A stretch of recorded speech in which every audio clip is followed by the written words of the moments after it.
தென்பழனி தேடி உன் தென்பழனி தேடி திருநீரு பூசி நான் ஓடோடி வந்தேன்.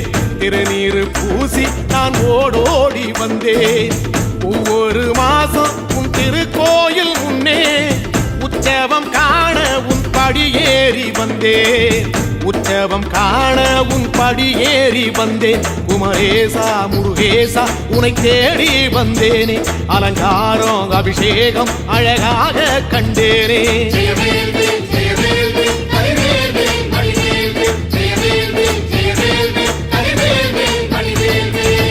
தென்பழனி தேடி உன் தென்பழனி தேடி திருநீரு பூசி நான் ஓடோடி வந்தேன். திருநீரு பூசி நான் ஓடோடி வந்தேன்.